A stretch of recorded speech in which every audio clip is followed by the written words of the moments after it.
Hello all, today's topic Perfunctory Panacea on the Rashtriya Vijayan Puraskar.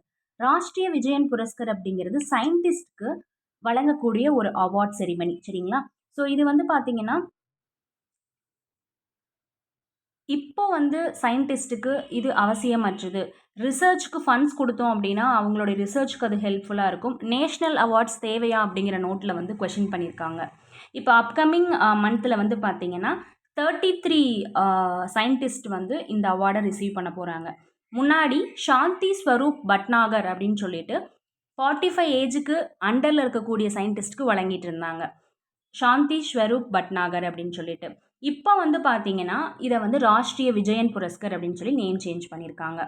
So வந்து இதை வழங்கக்கூடிய ஒரு அமைப்பு எதுன்னு பார்த்தீங்கன்னா CSIR, council of scientific and industrial research. ஓகேங்களா? முன்னாடி இந்த சாந்தி ஸ்வரூப் பட்நாகர் அப்படிங்கிற ஒரு அவார்டில் கேஷ் ப்ரைஸும் மானிட்டரி பெனிஃபிட்ஸும் இருந்துச்சு. பட் இப்போ வழங்கக்கூடிய இந்த RVPக்கு பார்த்தீங்கன்னா மெடலும் சர்டிஃபிகேட்ஸ் மட்டும்தான் இருக்குது. ஸோ நம்ம அண்டர் 45 இப்போ நம்ம பார்த்தோம், எபோவ் 45க்கும் வந்து உங்களுக்கு அவார்ட்ஸ் இருக்குது, சரிங்களா? ஸோ விஜயன் ஸ்ரீ, விஜயன் ரத்னா, விஜயன் டீம் அப்படின்னு சொல்லிட்டு இருக்குது. ஸோ ரிசர்ச்சுக்கு இப்போது சயின்டிஸ்ட்க்கு ஃபண்ட்ஸ் தான் தேவை, நாட் மோர் அவார்ட்ஸ் அப்படின்னு சொல்லியிருக்காங்க.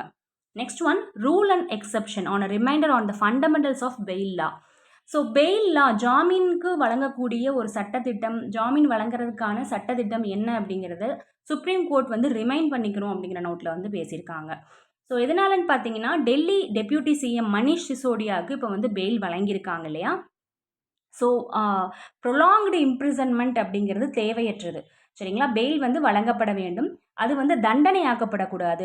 பெயில் வழங்காமல் இருக்கிறத ஒரு தண்டனையாக ஜட்ஜஸ் வந்து ஃபாலோ பண்ணக்கூடாது, சரிங்களா? ஸோ ஒரு அவங்க எஸ்கேப் ஆகிடுவாங்க, இல்லை விட்னஸை இன்ஃப்ளூயன்ஸ் பண்ணுவாங்க, இல்லை எவிடன்ஸை அழிப்பாங்க அப்படிங்கிற பட்சத்தில் மட்டுமே பெயில்ங்கிறது மறுக்கப்பட வேண்டும். பேசிக்கான பெயில் ரூல் அப்படிங்கிறது ரொம்ப சிம்பிள் தான், சரிங்களா? அதை நம்ம காம்ப்ளிகேட் பண்ணிக்க தேவையில்லை.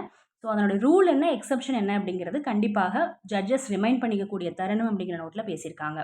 பர்ஃபங்க்ட்ரி அப்படின்னா ரியல் இன்ட்ரெஸ்ட் இல்லாமல், எஃபோர்ட் இல்லாமல் ஒரு ஆக்ஷனை செய்கிறது, சரிங்களா? ரியலான ஒரு ஃபீல் இல்லாமல் செய்கிறது தான் பர்ஃபங்க்ட்ரி. இப்படி மேலோட்டமாக செய்வோம் இல்லையா, கடமைக்கு, அதுதான் வந்து பர்ஃபங்க்ட்ரி.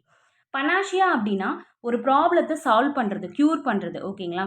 ஒரு ப்ராப்ளமாக இருக்கலாம், ஒரு டிஃபிகல்ட்டியான சுச்சுவேஷனாக இருக்கலாம், ஒரு யூனிவர்சல் ரெமிடி தான் வந்து பனாஷியா. ரீவாம்ப்ட் அப்படின்னா ஒரு இம்ப்ரூவ்டு ஃபார்மில் வந்து கொடுக்கறது, புதிதாக கொடுக்கறது, ஓகேங்களா? அதனுடைய ஸ்ட்ரக்சர், அப்பியரன்ஸ் எல்லாத்துலேயுமே ஒரு புதுப்பித்து கொடுக்கறதா ரீவாம்ப்ட். ரெஜிக் அப்படின்னா என்னென்னு பார்த்தீங்கன்னா ஏற்கனவே ஆர்கனைஸ் பண்ணதை டிஃப்ரெண்ட்டாக ஆர்கனைஸ் பண்ணுவாங்க, ரீஅரேஞ்ச் பண்ணுவாங்க இல்லையா? அதுதான் வந்துட்டு ரீஃபிட்னு கூட எடுத்துக்கலாம். ரீஃபிட் இந்த சென்ஸ் ஒரு எக்யூப்மெண்ட், ஒரு மெஷினரிஸ் இருக்குதுன்னா ரீஎக்யூப் பண்ணுவாங்க. ரீஎக்யூப்னா எக்யூப் இந்த சென்ஸ் ஒரு மெஷினரி சப்ளை பண்ணுறது. ஸோ ரீஎக்யூப் பண்ணுறது தான் வந்து ரெஜிக். கான்ட்ரிபியூஷன் அப்படின்னா பங்களிப்பு, உங்களுக்கே தெரியும். அதே மாதிரி வந்து பார்த்தீங்கன்னா ஒன்றினுடைய முக்கியமான விளைவுக்கு காரணமாக இருக்கிறதையும் வந்து கான்ட்ரிபியூஷன் சொல்லுவோம். அதே மாதிரி ஒரு ஸ்பெஷல் ரைட்டோ இல்லை அட்வான்டேஜோ கொடுக்குறோம் அப்படின்னா அதுவுமே கான்ட்ரிபியூஷன் தான். கன்ஃபர்ட் அப்படின்னா வழங்குதல், சரிங்களா? கிராண்ட் பண்ணுறது தான் வந்து கன்ஃபர்ட். இன்னொரு மீனிங், ஒரு டெசிஷன் எடுக்கிறதுக்கு முன்னாடி டிஸ்கஸ் பண்ணுறதையும் நம்ம வந்து கன்ஃபர்ட்னு சொல்லுவோம்.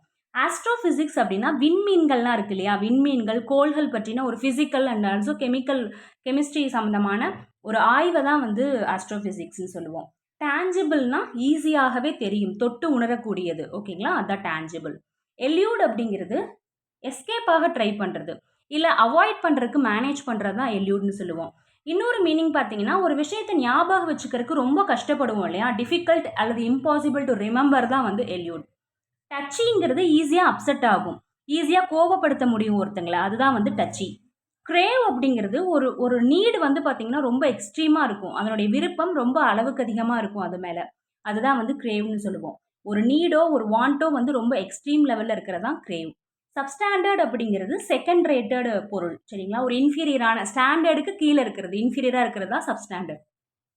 டோக்கனிசம் அப்படின்னா ஒரு மேலோட்டமான ஒரு எஃபோர்ட் ஒரு விஷயத்துக்கு நம்ம பண்ணுவோம். ஒரு திங் வந்து நம்ம செய்யணும் அப்படின்னா ரொம்ப சிரத்தை எடுத்து பண்ணாமல் மேலோட்டமாக பண்ணுறது தான் டோக்கனிசம்னு சொல்லுவோம். ப்ரொலாங்டு அப்படிங்கிறது கண்டினியூ ஃபார் லாங் டைம், இந்த வேர்ட் நீங்கள் வந்து க்ராஸ் பண்ணியிருக்கலாம். டெனினா மறுக்கிறது, ரெஃப்யூஸ் பண்ணுறது தான் டெனி. ப்ரொட்ராக்டர்னாலும் ப்ரொலாங்டு தான், சரிங்களா? கண்டினியூ ஃபார் லாங் டைம் தான் ப்ரொட்ராக்டர். கம்பங்க்ஷன் அப்படின்னா என்னென்னு பார்த்தீங்கன்னா ஒரு ஒரு மொராலிட்டியை பற்றின ஒரு டவுட் இருக்கும், நமக்கு ஹெசிடேஷன் இருக்கும், இது கில்ட்டான ஒரு விஷயமான்னு சொல்லிட்டு நமக்கே ஒரு தயக்கம் இருக்கிறது தான் வந்துட்டு கம்பங்ஷன்னு சொல்லுவோம் சரிங்களா. ஸ்க்ரீப்பிள்னாலுமே வந்து இந்த மாதிரியான ஒரு கில்ட் இருக்கிறது தான் வந்து கம்பங்ஷன்னு சொல்லுவோம். ஸ்க்ரூப்பிள்னாலுமே வந்து ஒரு விஷயம் கரெக்டாக தப்பான்னு சொல்லி நமக்குள்ளேயே இருக்கக்கூடிய ஒரு மொராலிட்டி பற்றின ஒரு சந்தேகம், கில்ட் தான் வந்து ஸ்க்ரூப்பிள். பேவ் த வே அப்படின்னா வழிவகுக்கிறது, இந்த விஷயத்துக்கு இது வழிவகுக்குன்னு சொல்கிறோம்ல, அதுதான் பேவ் த வே. ஃபோர்கிரவுண்டட் அப்படின்னா ஒரு முன்னிலை, அதாவது கவனத்தை ஈர்க்கும் வகையில் முன்னாடியே நமக்கு வந்து ஒரு வியூவில் இருக்கும் சரிங்களா. ஒரு பார்ட் ஆஃப் வியூவாக இருக்கலாம், ஒரு பிக்சராக இருக்கலாம், இல்லைனா வந்து உங்களுக்கு ஒரு ஃபோட்டோகிராஃப், எதுவாக இருந்தாலுமே வந்துட்டு அதனுடைய அப்பியரன்ஸ் ரொம்ப க்ளோஸில் இருக்கும், நம்மளோட கவனத்தை ஈர்க்கிற மாதிரி இருக்கும், அதுதான் வந்து ஃபோர்கிரவுண்டட். ஆட்ரிபியூட்டபிள் அப்படின்னா ஒரு குறிப்பிட்டு நம்ம ஒரு விஷயம் பேசுகிறோம் இல்லையா, அதனுடைய பின்விளைவாக வர்றது சரிங்களா. ஒரு விஷயம் நம்ம பேசிகிட்டு இருந்திருப்போம், அதனுடைய பின்விளைவாக வர்றதான் வந்து ஆட்ரிபியூட்டபிள்னு சொல்லுவோம். லிபர்ட்டினா ஃப்ரீடம். ப்ரீ ட்ரையல் அப்படிங்கிறது என்னன்னு பார்த்தீங்கன்னா ஜுடிஷியலுக்கு முன்னாடி, அதாவது ஒரு ஜுடிஷியல் தீர்ப்பு வழங்குறதுக்கு முன்னாடி பண்ணக்கூடிய முன் விசாரணை தான் வந்து ப்ரீ ட்ரையல்.